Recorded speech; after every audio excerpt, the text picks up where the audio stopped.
네, 한번 기도하고 오늘 4월 6일 오전 말씀 교제 시작하겠습니다.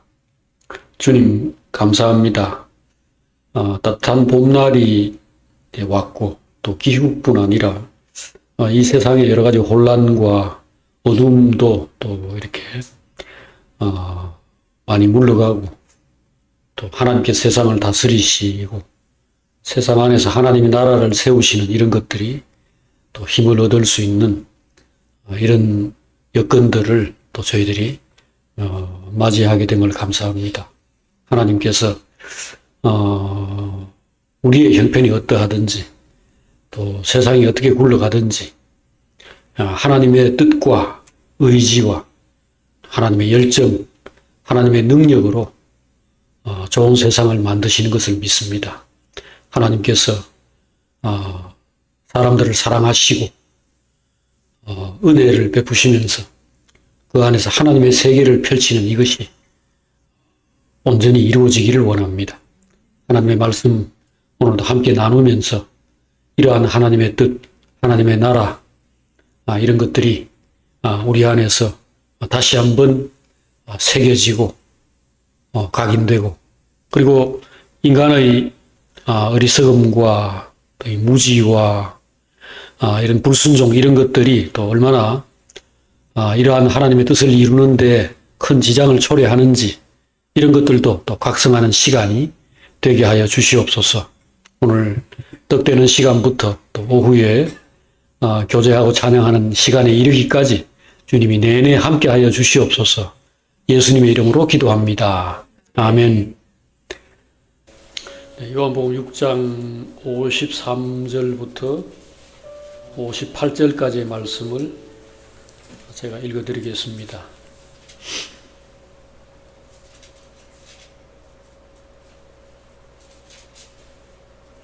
네, 요한복음 6장 53절입니다. 예수께서 이르시되 내가 진실로 진실로 너희에게 이르노니 인자의 살을 먹지 아니하고 인자의 피를 마시지 아니하면 너희 속에 생명이 없느니라. 내 살을 먹고 내 피를 마시는 자는 영생을 가졌고 마지막 날에 내가 그를 다시 살리리니 내 살은 참된 양식이요 내 피는 참된 음료로다.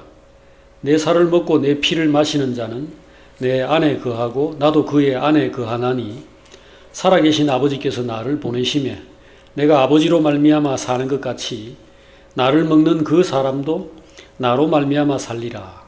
이것은 하늘에서 내려온 떡이니 조상들이 먹고도 죽은 그것과 같지 아니하여 이 떡을 먹는 자는 영원히 살리라. 아멘. 주님 말씀하신 그대로입니다. 주님의 살과 피를 우리가 먹지 아니하면 생명이 없다 그랬습니다. 주님의 살과 피라는 것은 지난 주간 중에 그 아침 말씀에 한번 이렇게 설명을 드린 바가 있습니다만 이것은 주님의 정신, 주님의 인격, 주님의 삶을 이야기합니다. 그러니까 예수를 받아들인다. 이것은 예수의 그 마음, 그리고 그의 삶을 받아들인다 이거죠. 왜 그래야 되는가? 그가 하나님의 사랑받는 아들이기 때문입니다. 하나님이 그를 좋아하고 그를 기뻐하시기 때문에 우리도 예수 그리스도의 자리에 있어야 합니다. 하나님 말 잘 듣는 아들, 하나님을 좋아하고 하나님을 사랑하는 사람, 그걸 지금 내놓는 겁니다. 그걸 먹으라는 겁니다. 그걸 받아들이라는 거죠. 여러분과 저는 하나님을 따르고 하나님과 함께 영원히 살기를 원하고 있습니다. 이 마음을 잃지 않아야 되겠습니다. 우리는 물을 좋아합니다. 왜? 물이 필요하니까.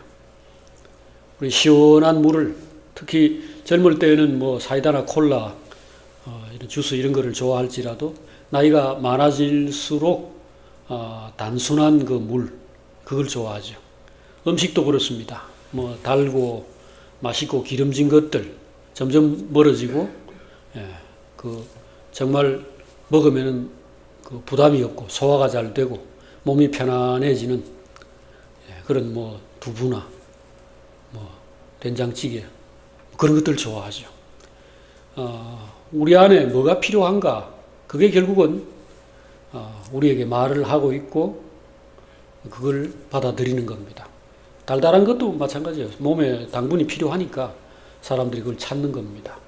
오늘 우리 안에는 예수 그리스도를 요구하는 요구가 있어요. 우리 영의 음성을 귀 기울여 들여보면은 이 주님의 마음과 주님의 삶을 우리가 얼마나 절실히 필요로 하고 있고 그걸 받아들이지 않으면 안 된다라는 것을 지금 계속해서 우리 안에서 말을 하고 있습니다. 그리고 우리가 그것을 받아들이면 되죠. 오늘 이것은 바로 그러한 주님을 우리가 깊이 사랑하고 먹고 마시고 받아들이고 싶다라는 의지의 표현입니다. 이것을 먹고 우리 안에서 항상 그리스도가 충만하게 되기를 바랍니다. 자, 우리 찬송 이 찬양집에 73번 찬양집 있으면은 73번 1절 2절을 함께 부르고 이걸 먹겠습니다. 찬양집 73번 주님의 몸입니다.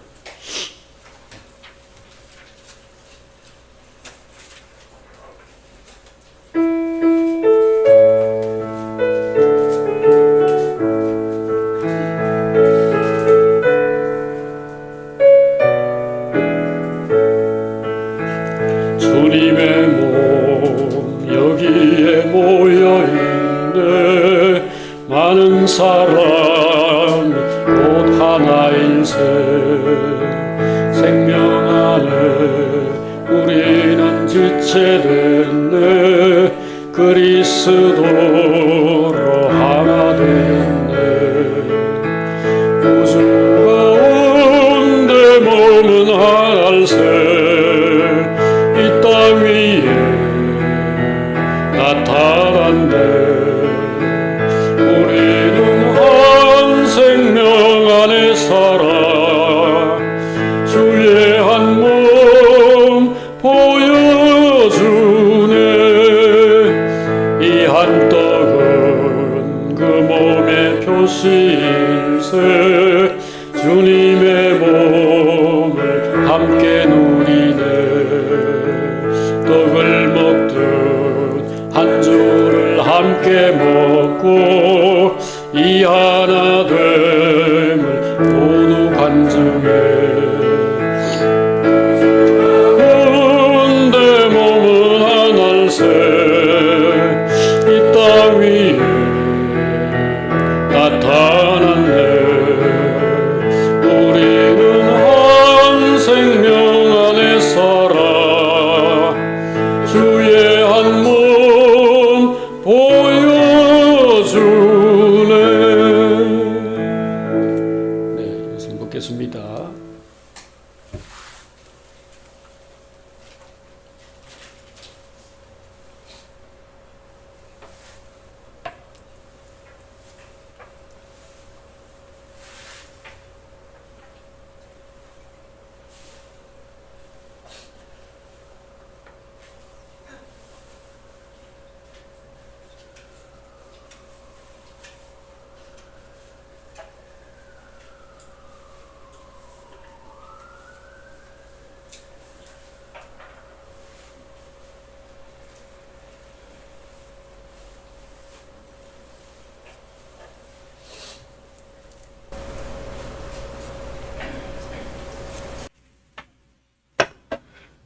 네, 주님의 은혜에 참 감사를 드립니다. 우리가 만약에 주님이 십자가에서 우리를 위해서 피를 흘리고 죽어가는 것을 보고 있다면 또 그의 살을 실제로 우리에게 잘라서 우리가 배고플 때 만약에 먹도록 주시는 그런 상황이라면 어떨까요? 우리가 얼마나 감격스럽고 이보다 더한 사랑이 없는 그 큰 사랑으로 인해서 우리가 만족하지 않겠습니까? 세상을 쳐다보고 여러 가지를 생각하지 않고 이 주님의 온전한 사랑, 하나님의 이 큰 사랑을 항상 우리가 생각하면서 삽시다. 우리 찬양지 여기 73번에 3, 4절 부르고 하나님 말씀 나누겠습니다. 73번에 3절입니다. 이 하나를 나눌 자 누구이랴 영원한 한 몸 변치 않으리 떡과 잔을 모두 다 함께 먹고 이 하나 된 모두 간증해 우주 가운데 몸은 하나일세 나타났네 우리는 한 생명 안에 살아 주의 한 몸 보여주네 주님 안에 다 하나 되고 보니 주님과 우리 함께 기뻐해 혼인잔치 달콤한 우리뿐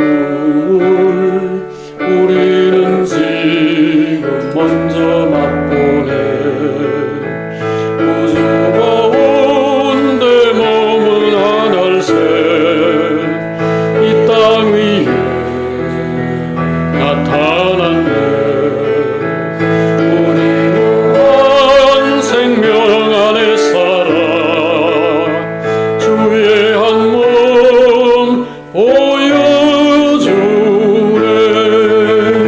보여주네. 아멘.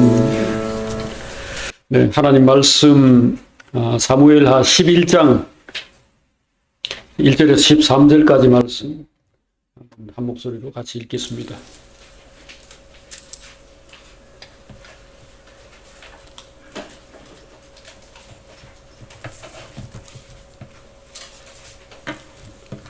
네, 구약 성경 477페이지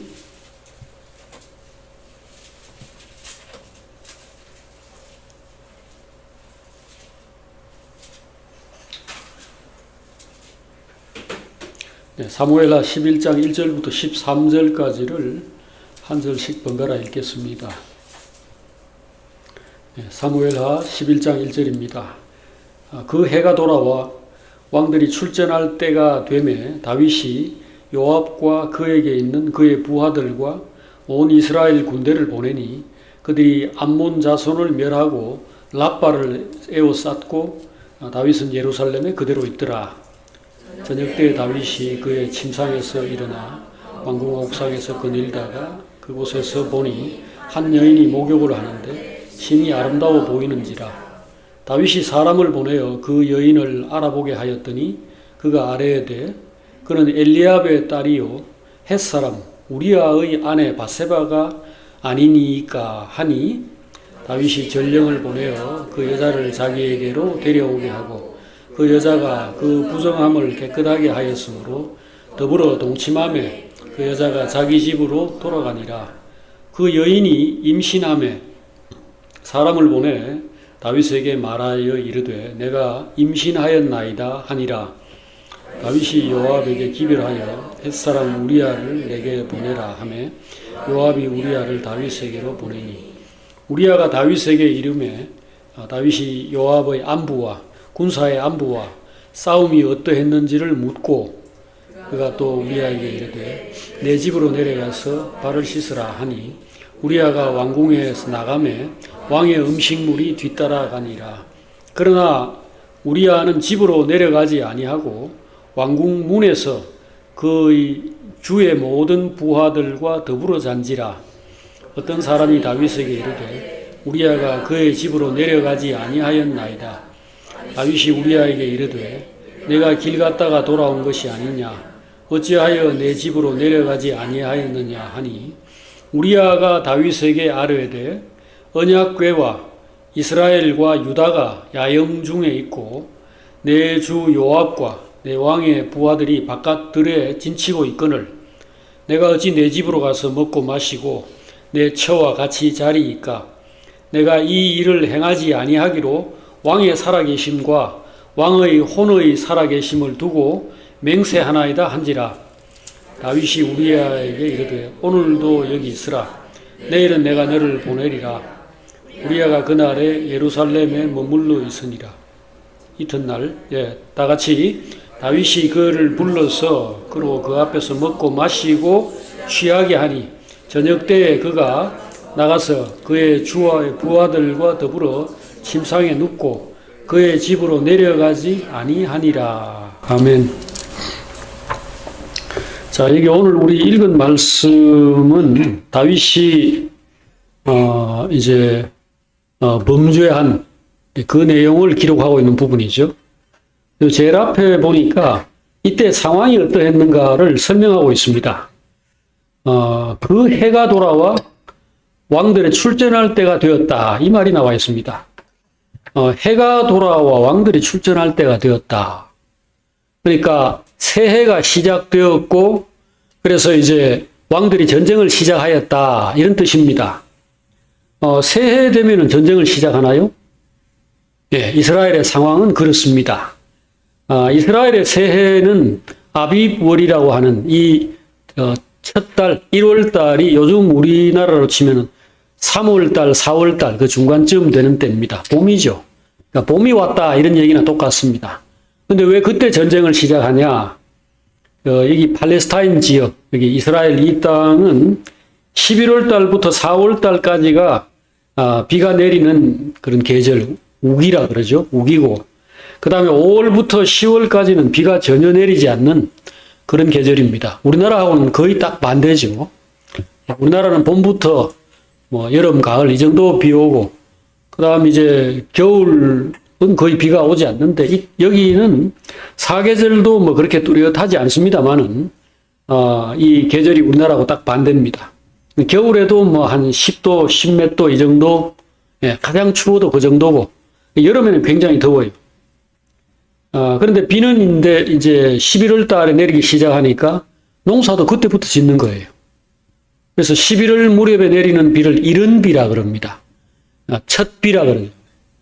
그러면 이제 씨 뿌리고 막 이제 우리 같으면 뭐 모내기 하고 이제 이런 거를 하는 겁니다. 그리고 이제 우리나라 계절로 치면은 막 한 3월, 4월까지 그 식물들이 자라는 겁니다.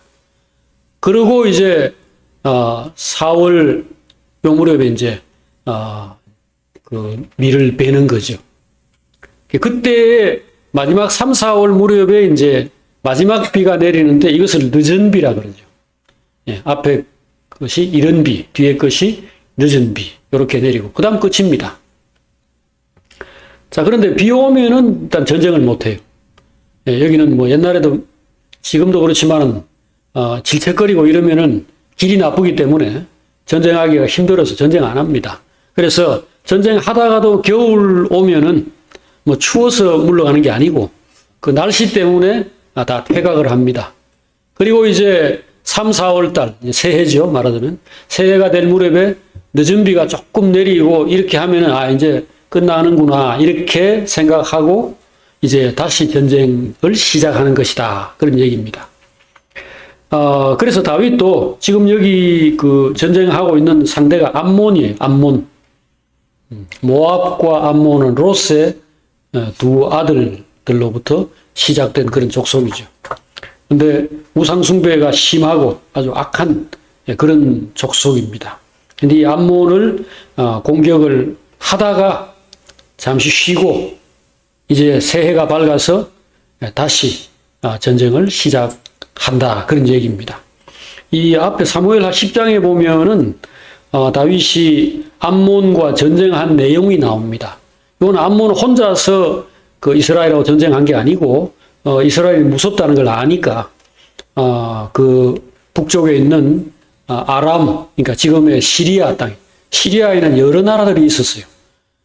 그런데 거기에 여러 나라들을 그 돈 주고 사가지고 여기 10장 6절에 보면 암몬 자손들이 자기들이 다윗에게 미움이 된 줄 알고 사람을 보내 벳르홉 아람 사람과 소바 아람 사람의 보병 2만 명 그리고 마가 왕 또 돕 사람 12,000명을 고용했다. 이렇게 용병들을 사와가지고 전쟁을 했다는 내용이 요 앞에 나와 있습니다. 근데 뭐 결과는 모두 다 다윗의 군대에 격파되고 다 죽었다는 내용이죠. 18절에 보니까 아람 사람이 이스라엘 앞에서 도망한지라 다윗이 아람 병거 700대와 마병 4만 명을 죽이고 군사령관 소박을 죽였다. 뭐 이렇게 되어 있습니다. 그래서 암몬이 많이 이제 공격을 받아가지고 어려워진 상황인데 조금 남은 겁니다. 이제 수도 이런 것만 이제 마지막으로 점령하면은 암몬은 완전히 이제 정복하게 되는 그런 상황에서 지금 이 일이 벌어진 겁니다. 다윗은 원래 전쟁할 때에 뭐 몸을 사리거나 이런 사람이 아닙니다. 전쟁터의 대부분의 경우 치열한 전쟁들이 있으면은 직접 나가죠. 직접 나가서 뭐 왕이니까 칼 들고 싸우지 않겠지만 지휘를 하는데 이때는 이제 거의 승리했고 뭐 주변에 다른 나라들 거의 다 쳐부쉈어요. 그런 가운데서 이제 암몬도 뭐 아주 조금만 이제 더 공격하면은 되는 이런 상황에서 아마 그 긴장이 뭐 좀 풀리고 마음이 편했겠죠. 자, 그런 가운데에서 전쟁은 그냥 군대 장관 요압에게 맡겨놓고 왕궁에서 그냥 전황 보고만 받으면서 이제 간접적으로 전쟁을 지휘하는 그런 상황이죠. 근데 어느 날 이제 왕궁 옥상을 이렇게 거닐다가 왕궁 옥상이라면 아무래도 다른 집들보다는 높겠죠. 이게 궁전, 이게 뭐 어떻게 생겼는지 우리가 알 수 없지만은, 다윗의 그 궁전도 아마 그 예루살렘 전체를 이렇게 빙 둘러볼 수 있는 그런, 좀 높은 집이었을 겁니다. 근데 그때 이제 그 마음은, 우리가 여기 다윗의 마음은 기록을 안 해놨으니까 알 수 없는데, 다니엘서를 보면은 그 이스라엘을 멸망시킨 바벨론 왕, 이 누굽니까? 느부갓네살 왕. 이 사람이 왕궁 옥상에 올라가 가지고 빙 둘러보면서 무슨 말을 했는가가 나와 있어요. 무슨 말을 했는가? 야, 내가 참 대단하다. 그리고 내가 큰 일을 이루었다.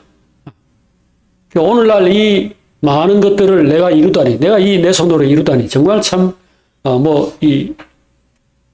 만약에 다윗 같으면은 하나님 은혜가 참 감사하다. 하나님이 나에게 참 큰 은혜를 베푸셨다.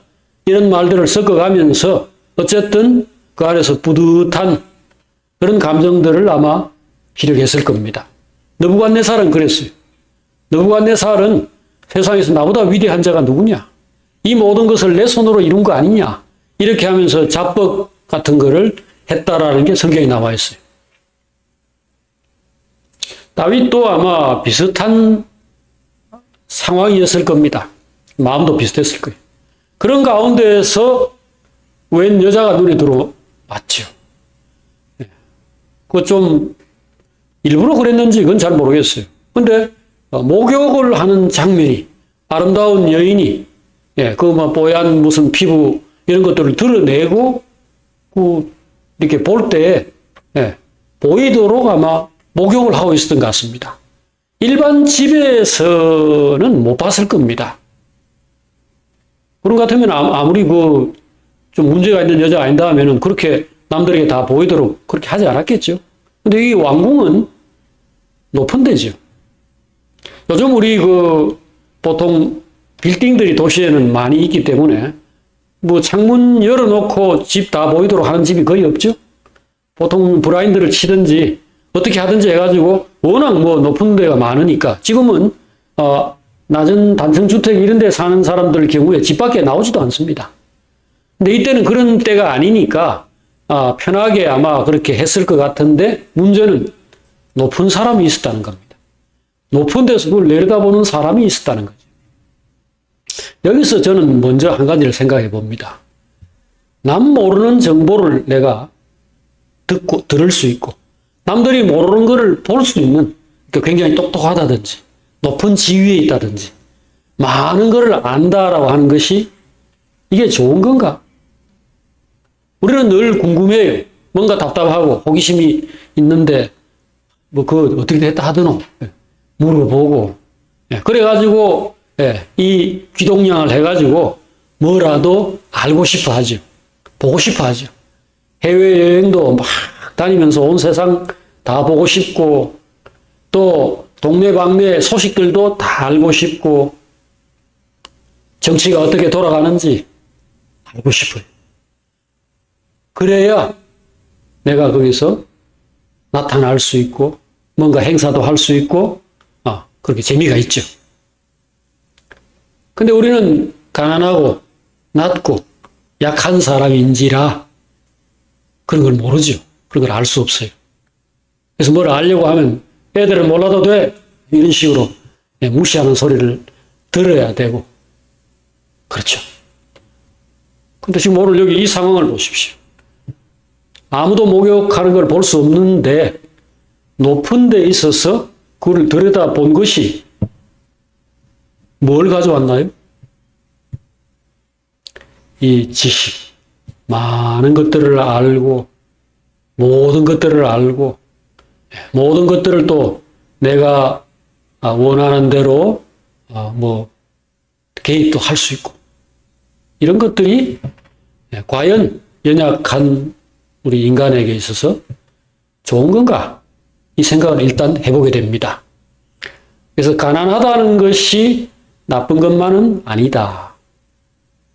내면이 따라갈 수 없는 상황이라면은 내가 할 수 있는 일에도 한계가 있어야 하는 겁니다. 종이 왕된 것, 꺼림받는 여자가 시집가고 주모가 된 것, 이것이 세상을 견딜 수 없게 한다고 잠언 30장에 나와 있어요. 그러니까 형편없는 사람이 대통령이 되거나 형편없는 사람이 무슨 높은 권좌에 앉아가지고 많은 것을 조정할 수 있게 된다. 이것들이 얼마나 큰 어려움을 가져오는가를 우리가 근래에 또 경험을 하죠. 이것은 모든 인간사에 보편적으로 적용되는 원리입니다. 여러분 큰 자가 되려고 하지 마시길 바랍니다. 하나님이 최고로 지혜롭고 모든 것을 아시고 그가 우리의 삶을 주관하는 것을 받아서 즐기기를 원해야 됩니다. 몰라도 돼요. 궁금해할 필요 없습니다. 많은 것들이 뻔합니다. 하나님의 말씀 안에서 달리 눈 돌릴 새 없이 자기와 싸우고 또 생존 문제로 치열하게 전쟁을 하고 있던 다윗 때에는 이런 문제가 생기지 않죠. 쫓겨다니거나 그 어려운 상황에서 이런 죄가 끼어들 틈이 어디 있습니까? 자, 어쨌든 다윗은 그 옥상을 거닐다가 왕궁 옥상을 거닐다가 여인이 목욕을 하고 있는 것을 보고 유혹을 받아서 간음을 하게 되었다. 이 사실을 우리가 성경에서 봅니다. 그때 이제 그는 권세가 있으니까 힘이 있으니까 부하에게 저 여자가 누군지 알아오라고 사람을 보냈습니다. 보통 같으면 우리가 저 여자 누구 참 이쁘네. 한번 쳐다봤으면 좋겠다. 뭐 이런 정도의 생각으로 그치죠. 왜냐하면 남의 그 목욕하는 여인을 불러올 수 없으니까. 자, 그런데 다윗은 그걸 할 수 있었습니다. 이것도 역시 힘의 힘입니다. 이 권력의 힘이죠. 그리고 데려왔습니다. 데려왔는데 물어보니까 이게 유부녀라는 처음에 이제 확인을 했죠. 보니까 이게 우리야. 지금 전쟁터에 나가 있는 자기 부하입니다. 이 부하의 지금 이 부하가 그냥 일반 병졸이 아니에요. 다윗에게는 30인의 용사, 또 다른 30인의 용사 이런 사람들이 있었는데 이건 요즘 말로 하면은 장군들이죠. 이스라엘은 그 수십만 명의 군대가 있는데 그 가운데 30명 또 30명, 60명이 있고 그 꼭대기에 요압과 뭐 브나야라든지 이런 몇몇의 3인의 용사 또 뭐 3인의 용사 이런 것들이 있었습니다. 그 가운데 한 사람이에요. 그의 부인이면은 지금 우리로 말하면은 장군의 부인인 겁니다. 장군은 아니라도 그렇죠. 병사라도 지금 전쟁하고 있는 그 군인의 집에서 그 기다리고 있는 부인인 겁니다. 근데 그걸 알고도 간음을 했죠. 그리고는 임신이 되었습니다. 요즘 같으면 피임을 해서 그 임신 같은 건 안 했을 텐데 이때는 거의 불가능하니까 그렇게 해서 임신이 또 됐습니다. 그 임신을 하게 되자 다윗은 전쟁터에 있는 우리아를 집으로 이제 호출했죠.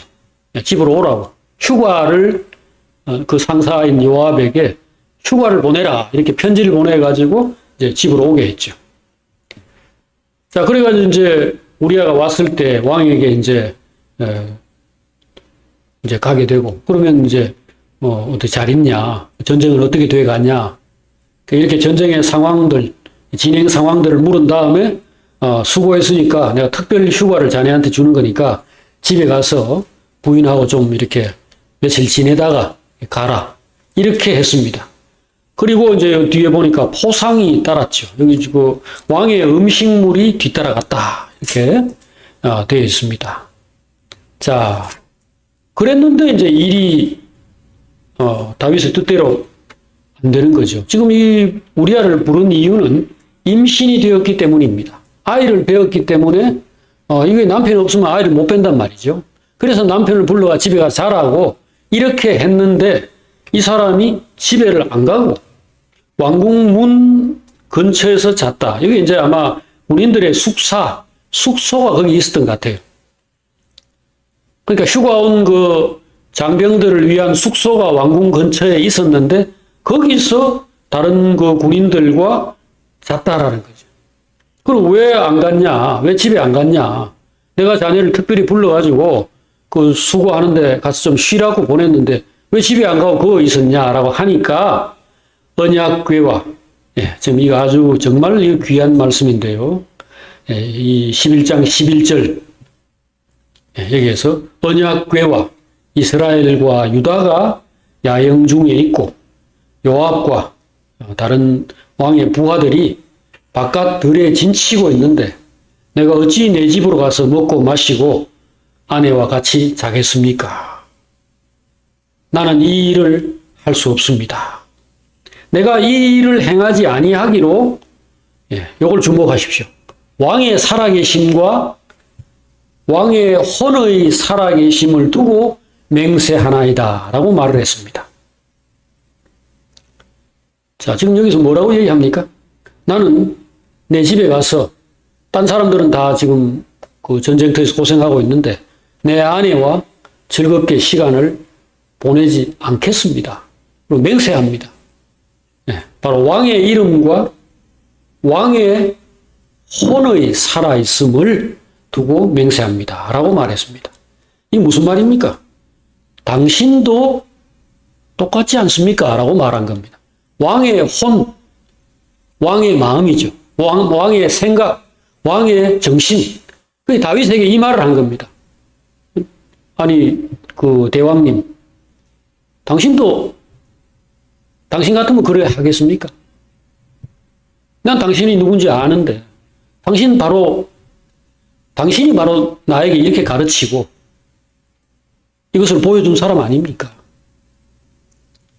지금 하나님의 나라의 전쟁이 지금 치러지고 있는데 이거 하나님의 전쟁입니다. 그래서 많은 병사들이 피를 흘리고 저쪽에 4만 명 죽었는데 여기서는 한 명도 안 죽었겠어요?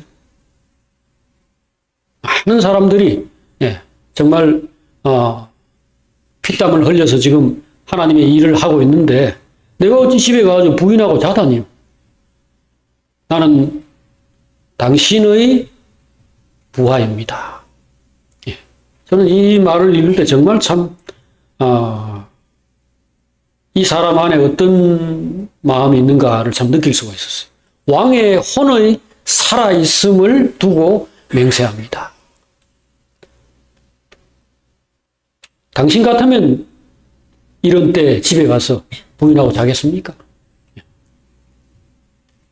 당신의 정신이 살아있기 때문에 오늘 이 나라가 하나님의 나라이고 이 모든 전쟁에서 우리가 승리한 겁니다. 다윗 당신의 마음에 뭐가 있는지 내가 아는데 당신이 내보고 집에 가서 그냥 부인하고 누워있으라고 한다 해서 내가 그걸 할 수가 있습니까? 하나님의 마음을 헤아리고 지금 다윗의 영을 이 사람이 이제 살핀 거죠. 이것이 바로 우리아가 의인이라는 그 증거죠. 뭐 착한 일을 한다 이런 게 문제가 아니고요. 그건 2차 문제고 뭘 생각하고 있느냐, 그 사람 머리에 뭐가 들어있느냐, 이것이 먼저죠. 시온산에 어린 양과 더불어서 함께 서 있던 그 14만 4천 명에 대한, 그러니까 인류 가운데서 승리자들을 상징하는 겁니다. 이게 요한계시록 14장에 나와 있는데 그 사람들의 첫 번째 특징이 뭐냐 하면은 그 이마에 하나님 아버지의 이름과 어린 양의 이름이 새겨져 있더라는 겁니다. 이 이마라는 것은 결국은 밖에 드러난 부분을 이야기한 거고, 궁극적으로 말하는 것은 그들의 머리를 말하죠. 그들의 머리에 뭐가 들어있느냐. 하나님 아버지, 그 어린 양, 예수 그리스도죠. 예수 그리스도의 정신이 박혀 있다는 거죠. 그래서 그는 하나님에게 충성된 사람이었고, 하나님의 백성, 그리고 그의 동료들에 대해서 충성된 사람, 왕에게 충성하는 이런 사람이라는 것을 보여준 겁니다. 이스라엘에는 사람만 있는 게 아니고 하나님도 계십니다. 또 이스라엘 사람 안에는, 즉 하나님의 백성 안에는 맛있는 거 먹고 싶다, 여자하고 놀고 싶다, 이것만 있는 것이 아니고 살아있는 혼이 있다는 겁니다. 이 혼이 생명이죠. 영혼이 죽으면 죽은 겁니다. 우리아가 다윗을 위하고 이스라엘을 위하고 그러다가 싸우다가 죽더라도 영광스럽다 하고 생각을 해서 목숨 바쳐서 지금 전쟁터에 임하고 있는 이유는 이스라엘 안에 하나님의 영광이 깃들어 있고 다윗 안에 하나님의 영광이 깃들어 있기 때문입니다. 하나님 때문이죠. 그래서 나는 살아도 좋고 또 이 하나님을 위해서, 하나님 백성을 위해서, 또 내가 존경하고 사랑하는 이 왕, 나의 주 다윗을 위해서 설사 전쟁터에서 죽더라도 나는 기쁘고 영광스럽다. 지금 이걸 생각을 하는 겁니다. 자, 문제는 지금 이 말을 하는 우리아와 달리 이전에 우리아와 같았던 다윗이 지금 이 혼을 잃어버렸다는 거죠. 지금 이 우리아를 집으로 불러들인, 전쟁터에 있는 사람을 불러들여가 부인에게로 밀어넣은 이 사람은 이전에 그 가지고 있던 혼을 지금 잃어버린 거 아닙니까? 그래서 여기서 제가 두 번째로 오늘 생각하게 되는 것은 이 정신, 이걸 영이라고 하든지 혼이라고 하든지 믿음이라고 하든지 이게 견고하지 않구나 하는 겁니다. 이게 결코 그렇게 견고한 것이 아니다라는 거죠. 이걸 다윗 자신의 표현을 빌자면은 시편 51편에서 다윗이 한 말이 있습니다. 하나님이여, 내 속에 정한 마음을 창조하시고 내 안에 정직한 영을 새롭게 하소서. 나를 주 앞에서 쫓아내지 마시며 주의 성령을 내게서 거두지 마옵소서. 시편 51편 10절 11절에 이런 말씀이 나오는데 이것은 다윗이 이 죄를 짓고 난 다음에 하나님의 책망을 받고 나서 회개하는 그 시를 쓴 가운데 한 말입니다.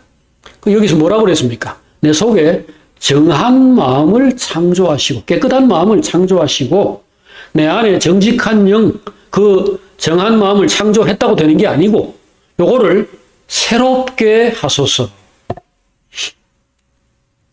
새롭게 하소서. 옛날에 무슨 그 기독교 방송에 그 어떤 프로그램 제목으로도 썼는데, 예. 이 견고하지 않습니다. 다윗이 지금 이런 실패를 보이고 있는데, 누가 나는 괜찮아 라고 말할 수 있겠습니까? 그래서 저는 항상 두려워요. 뭐 이 성경 뭐 공부하는 거는 이 뭐 설교 이런 거 하려고 하는 거 아닙니다. 이거 해가 무슨 돈 벌고 뭐 이거 해가 출세하는 것도 아닌데, 예, 제가 뭐 남한테 무슨 뭐 선생 노릇하거나 가르치거나 뭐 이런 거 배워가지고 어디 뭐 퀴즈 대회 나가서 무슨 1등 할 일이 있습니까? 성경을 살피는 것은 살려고 하는 겁니다. 자기가 살려고 하는 겁니다. 근데 저는 죽을 가능성이 굉장히 높다. 굉장히 위험하다. 예, 이 인간은 정말 위태로운 인간이다. 이 생각을 떨칠 수가 없어요. 지금 이 다윗은 얼마나 은혜를 많이 받은 사람입니까? 이 나이는 얼마 안 됐지만, 이거 지금 이때 뭐 한 40쯤 됐을란가요? 잘 모르겠지만, 그 인생이 우리 100년 산 것보다 더, 예, 정말 하나님으로부터 많은 은혜를 받고, 뭐 엄청난 영적 체험을 하고, 이런 승리를 거둔 사람이 없을 정도로 대단한 인생을 산 사람입니다. 그런데 지금 어느 상황에서 이렇게 허무하게 무너지잖아요. 이거 나이가 많고 이 신앙적인 경륜이 더 오래오래 되면은 더 좋아지는 건가 생각할 때 그렇지 않다고 저는 확신합니다. 이거는 나이하고 관계없어요. 시간하고 관계없어요. 우리나라에 많은 그 유명한 뭐 목사님들 이런 분들 정말 뭐 수십만 명 모이는 교회를 만들고 했던 이런 분들이 막판에 전부 이런 걸로 다 쓰러졌습니다. 그러니까 이것은 어느 한 개인의 특별한 경험이라고 할 수 없어요. 보편적인 겁니다. 자, 그래서 영적 각성이 정말로 필요하다. 예, 깨끗한 마음, 정직한 영. 이것은 사람 안에 딱 고정되어 있어서 어떤 상황에서도 흔들리지 않는 그런 정착된 것이 아니라는 겁니다. 그러니까 교회 생활 해야 되고, 저는 뭐 가급적이면 결혼이든지 아니면 누구하고 이렇게 같이 살면서 옆에서 계속 일깨워주고 자극을 해줘야 겨우 극복할 수 있지 않을까라는 생각을 가지고 있습니다. 예, 이 점을 일단 말씀드리고 싶습니다. 자, 그 다음에 지금 내용이 어떻게 됩니까? 우리아가 이렇게 자기 뜻대로 움직이지를 않죠. 예, 그 하룻밤 집에 안 갔는데 그냥 돌려보내지 않고, 예, 다음 날도 하루 더 이렇게 휴가를 보내라 해가지고 집으로 돌려보냈는데, 심지어는 그때 무슨 일을 합니까? 여기 지금 잘 보세요. 13절. 자, 사무엘하 11장 13절 보면, 그날 밤에는 다윗이 그를 불러가지고 먹고 마시고 취하게 했다 그럽니다. 자, 이게 이제 사탄의 뭐 거의, 종처럼 행동하는 꼴이네요. 이 사람이 유혹이 안 넘어가니까, 자기 부하 우리아가 지금 유혹이 안 넘어가니까, 하나님의 언약궤가 그 전쟁터에 있고, 하나님의 그 많은 종들이 거기서 지금 피 흘리고 싸우고 있는데, 내가 집에 가서 부인하고 자다니요. 지금 내가 여기 있는 것도 지금 뭐 나는 누구며 나는 지금 뭐 하고 있는가 하는 요새 뭐 우스갯말처럼 지금 빨리 가야 된다고만 생각하는 이 사람을 어떻게 해야 약화시킬까? 그래서 결국은 집으로 그냥 가라 이래 안 하고 불러가지고 술을 취하게 만듭니다. 술에 취하게. 막 부어라 마셔라. 사람을 그냥 막 삶아요. 흐물흐물해지도록 막 삶는 거죠. 그런데도 이 사람은 술이 취해가지고 집에 갔는데도 집에 안 가고 여전히 그 숙소에 있다가 다음날 귀환을 하게 됩니다. 그때에 다윗이 우리야 손에 편지를 써서 들려보냅니다. 그것은 이제 군대 장관인 요압에게 보내는 편지인데 그 편지의 내용이 사람이 이런 일을 할 수가 있을까 싶은 생각이 들게 만드는 내용이죠. 여기 15절에 보면은 편지의 내용이 나와 있죠. 너희가 우리야를 맹렬한 싸움터에 앞세워두고 너희는 뒤로 물러가서 그로 말하자면 적에게 맞아 죽게 하라. 이건 뭐 자기 죽일 칼을 자기 손에 들려보내는 겁니다. 자, 여기서 오늘 우리가 마지막 뭐 이 말씀 안에서는 많은 지금 뭐 교훈들이 있습니다. 오늘의 마지막 교훈을 생각 안 할 수가 없네요. 지금 다윗은 왜 이 짓을 하죠? 이렇게 비열하고 이렇게 악한 일을 할 사람이 아니잖아요, 지금. 다윗이 우리아를 미워합니까? 우리아를 하찮게 여겨서 저놈 좀 어떻게든지 죽어 없어지면 좋겠다 이렇게 생각하고 있습니까? 죽을 생각은 추호도 없었어요.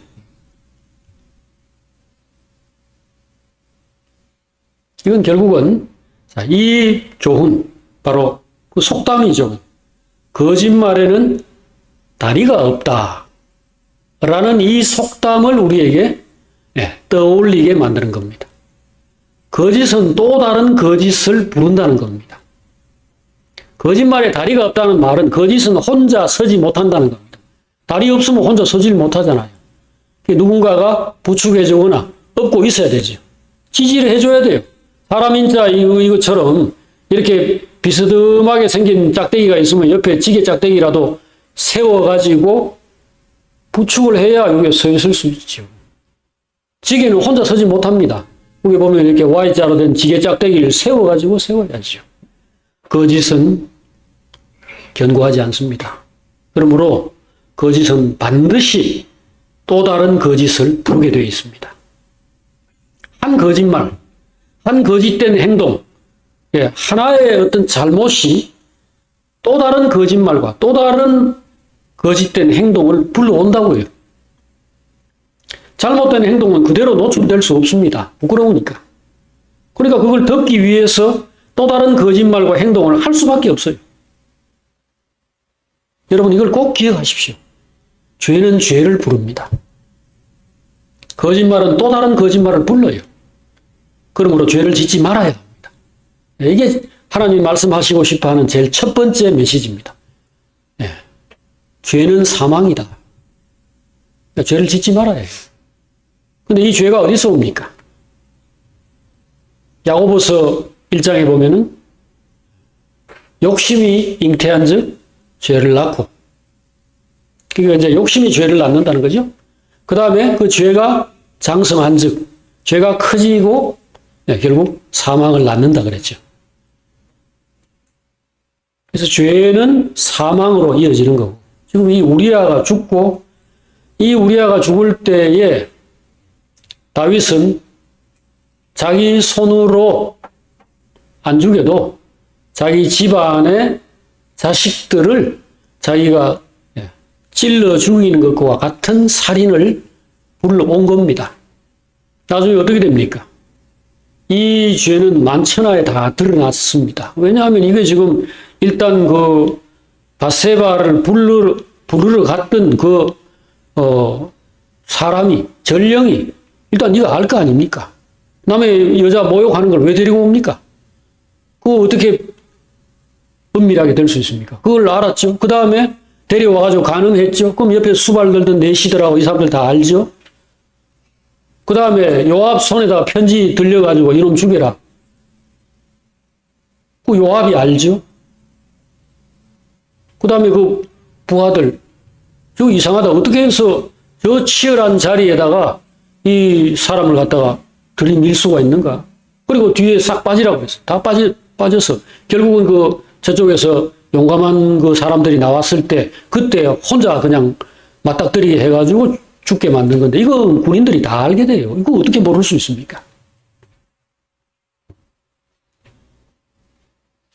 이러한 행동들이 결국은 사망이라는 것. 이것이 결국은 이스라엘 사람들이 다 알게 되고 그러면 이스라엘 안에서 이러한 범죄가 그냥 뭐 왕도 그렇게 하는데 이렇게 되죠. 이거보다 더 심각한 문제가 뭐였죠? 바로 다윗의 아들들 암논이 배다른 여동생인 다마를 성폭행하죠. 구탈하죠.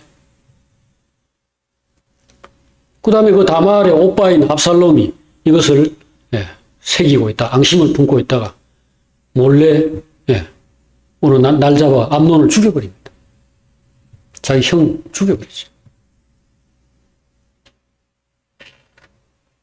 죄는 사망입니다. 그리고 그 죄라고 하면 우리 좀 무섭잖아요. 근데 욕심, 탐심, 이거는 그냥 뭐 사람이 뭐 누구나 그렇게 생각할 수 있지 않나? 생각을 하는데 그것이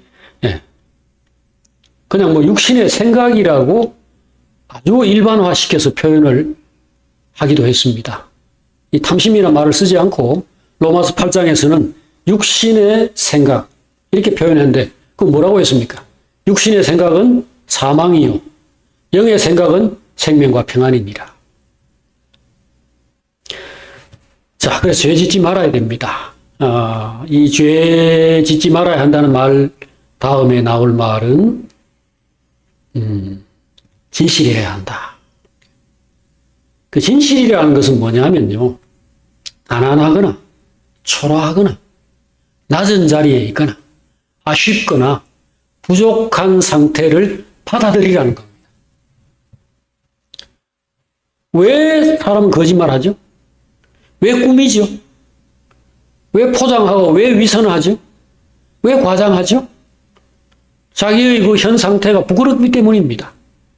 그러니까 잘난 척하고 전에 학력 위조 이런 걸 보면은 뭐 그냥 고등학교 나왔습니다. 뭐 문제 없는데 뭐 인류대학교를 나왔습니다. 이렇게 해가지고 사람들에게 자기를 더 좋은 사람인 것처럼 포장을 하죠. 나중에 정말 형편없는 사람이 되어버리죠. 중학교를 나왔다 고등학교를 나왔다고 하더라도 성실로 무슨 큰 기업을 이룬 사람들 그 영광스러운 사람이 된 사람 얼마든지 있는데 이런 사람들은 형편없는 상종할 수 없는 쓰레기 같은 사람이 되어버리고 말죠. 거짓과 과장, 위선은 반드시 드러납니다. 그러므로 진실하게 살아야 합니다. 낮은 자리에 있을 때 남들 보기에 초라한 상태에 있을 때 우리는 그것을 부끄럽게 여겨서 그것을 덮으려고 하기 쉽습니다. 본성이 그래요. 그러나 그래도 진실하게 살고 진실하게 말하고 진실하게 행동하도록 노력해야 됩니다. 이게 첫 단추입니다. 이 첫 단추가 잘못 끼면은 그 다음은 줄줄이 계속해서 거짓된 길로 가는 겁니다. 거짓말에는 다리가 없다. 꼭 기억하십시오. 첫 거짓이 이미 뭐 시작이 반이라는 말도 있습니다만은 처음에 이 탐심 또는 진실하지 않음 이걸 처리하지 못하면은 그 다음에 많은 문제들이 자기의 생명을 스스로 결국은 해치는 그 어떤 많은 문제들이 저절로 다 따라오게 되어 있다는 겁니다. 다윗이 처음 여자를 보고 음욕을 품었을 때 그리고 그가 유부녀라는 사실을 알게 되었을 때 어떻게 했으면 좋았을까요? 자, 이건 우리의 이제 연습장이, 이게 이제 우리의 엑서사이즈, 이게 시험 문제입니다, 이거. 자, 우리 상황에서 그럼 이런 상황을 똑같이 맞닥뜨렸다면 어찌해야 될까요? 옆에 사람들에게 이야기해야 됩니다. 다윗에게는 형제가 있죠. 그 형제란 것은 친형제 이런 걸 말하는 게 아니고 이거 지금 하나님의 백성이고 하나님의 나라의 왕이잖아요. 그 친구들이 있죠. 그 옆에 신하들이고 백성들이 다 하나님을 아는 사람들이고 특히 아비가일 같은 그의 그 부인 중에 한 명, 옛날에 나발의 부인이었다가 다윗의 부인이 됐던 아비가일은 정말로 정신이 훌륭한 사람인 것을 성경에서 우리가 확인할 수 있잖아요. 이거 대놓고 이야기해야 돼요. 여보, 내가 지금 사실 이런 마음이 있어요. 지금 현재 이 부인들하고 같이 살고 있는데 이걸로 충분히 채워지지 않는 이 정욕, 그걸 뭐 더러운 정욕이라고 하든지 뭐 그냥 뭐 남자라는 것들은 그건 다 동물이다 뭐 이거든지 뭐든지 좋아요. 이런 게 있다. 이거를 내놓고 하나님과도 소통하고 그 다음에 형제들과도 소통함으로써 도움을 받아야 합니다. 이번에 산불 일어나가지고 우리나라에 뭐 많은 산들이 타고 많은 사람들이 죽었죠. 산불은 한번 붙으면은 태울 거를 다 태우고 자연적으로 꺼질 때까지 안 꺼진다고 그래요. 헬리콥터들이 막 날아다니는데 그거 뭐 하냐. 이번에 그 기사를 보고 제가 깜짝 놀랐던 게 헬기로 불을 그 진화하는 부분은 100분의 1밖에 안 된답니다. 그러니까 산 뭐 100제곱미터가 타고 있다면은 헬기 그 우리나라에 지금 50대 정도가 있다고 하는데 그거 다 쏟아부어도 그 100제곱미터 가운데 1제곱미터만 하고 99제곱미터는 못 건다는 겁니다. 때되어 가지고 태울 거 다 태우고 뭐 비가 오든지 습도가 높든지 해가지고 꺼졌다는 겁니다. 그러니까 답이 뭡니까? 대책이 뭐예요? 애초에 불이 붙지 않도록 하는 것밖에 없다니까요. 이게 죄도 마찬가지입니다. 시작하지 말아야 됩니다. 그 죄를 쉽게 생각하지 말아야 된다는 거죠. 10계명 가운데 마지막 계명이 뭔지 압니까? 뭐 1계명부터 4계명은 하나님만 섬기라, 안식일을 지키라 뭐 이런 것들인데요. 5계명 이후가 이제 사람에 대한 내용들 아닙니까? 부모를 공경하라, 살인하지 말라, 도둑질하지 말라, 뭐 간음하지 말라 이런 것들이 있고 뒤에 뭡니까? 거짓 증인 증언하지 마라. 그러니까 모함이나 이런 거 하지 말라. 이게 9번째고요. 10번째가 뭐죠? 내 이웃의 아내나 뭐 소나 뭐 물건이든 뭐 자리든지 탐내지 말라는 겁니다.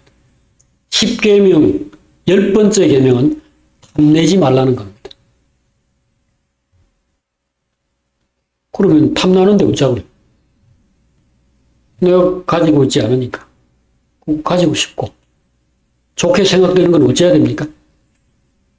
하나님이 답입니다. 하나님이 나의 재산이고 하나님이 나의 미래고 하나님이 나의 기쁨의 원천이기 때문에 그 하나님과 더불어서 지내는 동안에 마음에 이 불들을 꺼야 하는 것이죠. 이것이 신자의 길이고 신자만이 누릴 수 있는 특권입니다. 우리 가운데 물질적인 것이나 뭐 세상에서의 그 어떤 지위나 무슨 그 이런 것들로 완전하게 만족할 수 있는 사람은 없습니다. 아무리 많은 것을 가져도 지금 다윗만 해도 부인이 지금 벌써 6명, 7명이나 있는 상태 아닙니까? 그 사람들은 어디 정말 형편없는 그런 사람들이 아닙니다. 그런데 남의 여자를 먹어서 탐을 냈잖아요. 그러니까 이것은 탐심이라는 것이 어떤 근거가 있는 게 아니라고요. 그걸 꼭 아셔야 됩니다. 내가 돈이 없으니 그렇지. 나도 그 높은 자리에 한번 앉아봤으면 좋겠다. 남들처럼 이거 가져봤으면 내가 그런 짓 안 하지. 그렇게 생각하죠? 그게 아니라니까요. 그게 아닙니다. 탐심이라는 것은 그 자체가 사탄에게 속은 거짓 마음입니다. 거짓된 마음이라고. 거기에 이유를 붙이고 그거를 대지 말아야 합니다. 나는 가난하고 정말 외롭고 정말 초라한 인생인데 보고 부러워하고 사랑하고 가지고 싶다 생각하는 게 그렇게 잘못입니까? 잘못 아니죠. 없는 것들을 원하고 가지고 싶어 하는 거 정상이죠. 하지만 방법에 있어서 그리고 진리에 있어서 하나님 말씀을 들어야 합니다. 인간의 이 가난과 결핍이란 건 근본적인 겁니다.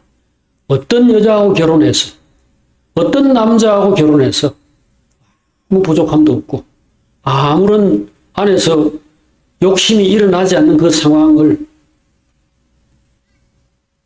어떻게 해결한다는 겁니다. 불가능한 일입니다. 누구하고 같이 살아도 어떤 자리에서 뭘 가져도 언제나 결핍은 있게 되어 있습니다. 그렇기 때문에 이 마귀의 거짓말에 속지 말아야 합니다. 욕심이 탐심이라는 게 죄를 만든다 그랬죠. 그래서 덮어놓고 죄 짓지 말자 이래 가지고는 답이 안 나오고요.